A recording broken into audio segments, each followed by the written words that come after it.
Coucou, bonjour les apis, me revoilou. Eh bien écoutez, j'ai une ruche qui est juste à côté de Pégase, là, où j'avais fait un essaim dedans. J'ai pris des cadres d'une autruche, j'en ai pas pris beaucoup, j'en ai pris deux. Euh, et dessus, j'ai pris des œufs dans la cire.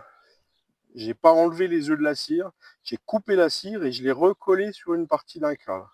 C'est la méthode la plus simple que j'ai trouvée. Il n'y a pas besoin d'avoir des tas d'outils et ça se fait quand même relativement bien. Allez, j'ai toujours mon petit assistant qui est là, qui va m'aider.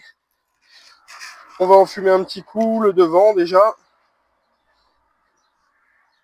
L'enfumoir n'est plus très vigoureux.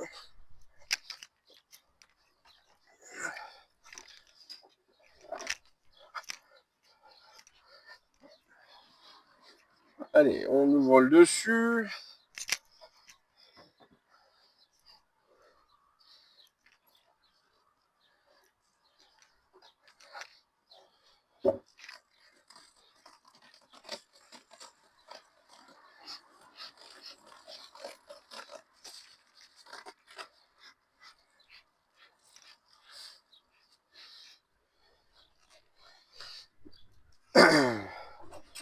Je suis parti d'une ruche qu'un ami m'a donnée, que je salue, Claude, hein, si tu me vois, en passant.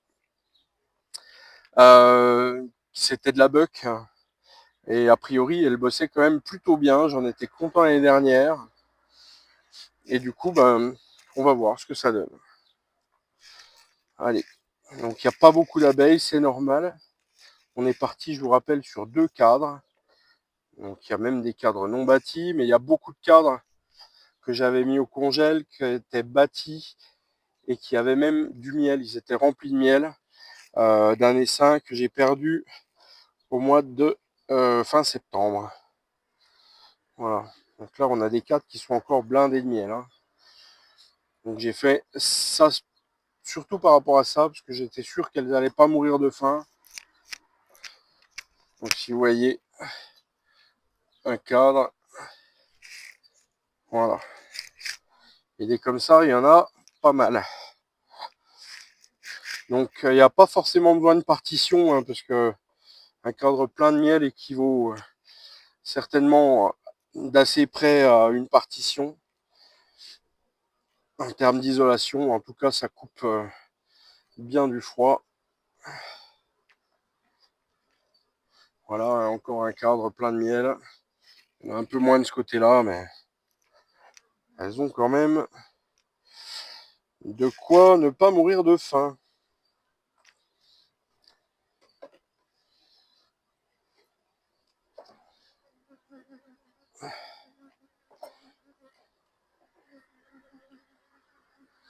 Alors,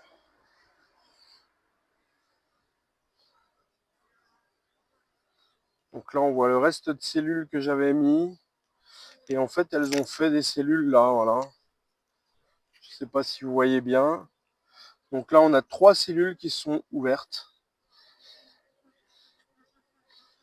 Donc a priori, il y a dû avoir 3 reines de nez déjà sur ce cadre en tout cas. Voilà.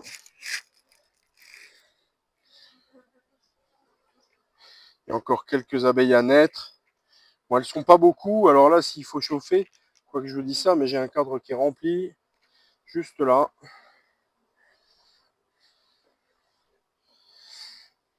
Alors,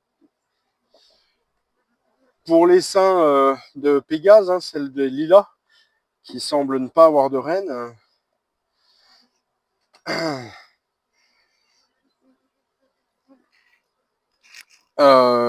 on a vu qu'il y avait énormément de mâles dedans. J'ai énormément de mâles dans mes ruches en ce moment. J'imagine que c'est la période. Et du coup, forcément, s'il y a des mâles, elle n'a pas de mal à féconder les reines. Donc ça m'étonne un peu qu'elle soit quand même pas fécondée. Par déduction, je tends à penser qu'il n'y a pas du tout de reines.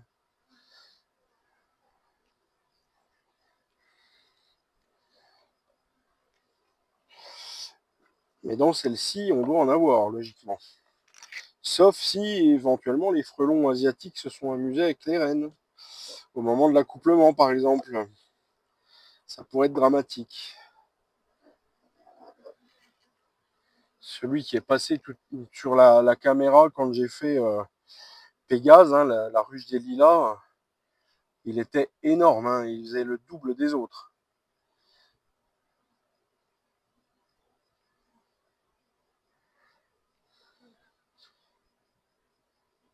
Ah ben voilà, regardez, une petite reine toute jeune.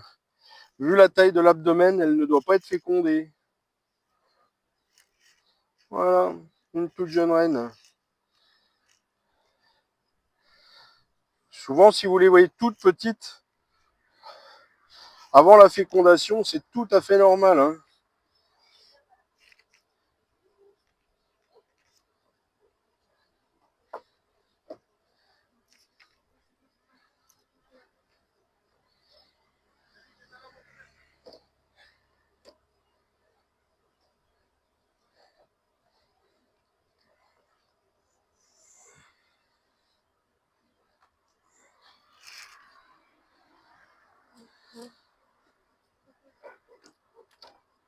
Donc en partant de 2 cadres, j'ai bien une reine. J'ai quand même pas mal d'abeilles. Alors je dis pas que c'est une abeille qui va, une ruche qui va être productive cette année. Peut-être à l'automne, mais ça va que j'ai des cadres bâtis, hein.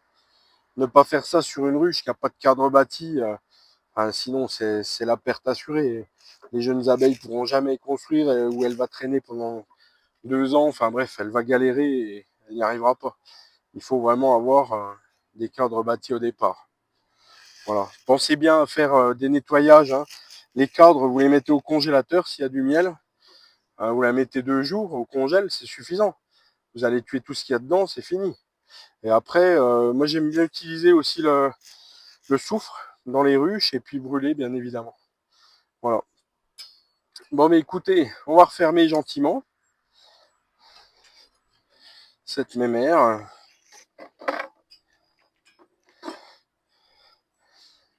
Donc on a plus de chance finalement en faisant une division des fois qu'on attrape un essaim. C'est quand même dommage si c'est le cas. Mais bon.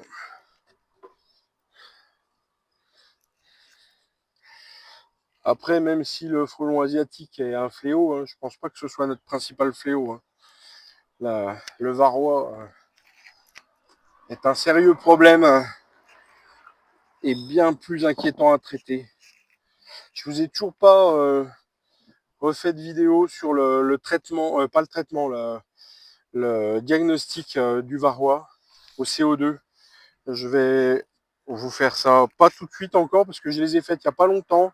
J'ai pas filmé, j'ai fait ça un peu rapidement avant de poser mes hausses pour savoir si je pouvais y aller ou s'il fallait plutôt traiter. Et j'ai eu zéro résultat. Enfin, zéro résultat positif. J'ai pas trouvé du tout de varroa. Voilà. Donc, coup de bol sur des moyennes de 200 abeilles. Euh, Pas de varroa. Voilà. Mais écoutez, je vous remercie les amis. À bientôt. Bonne continuation les apis.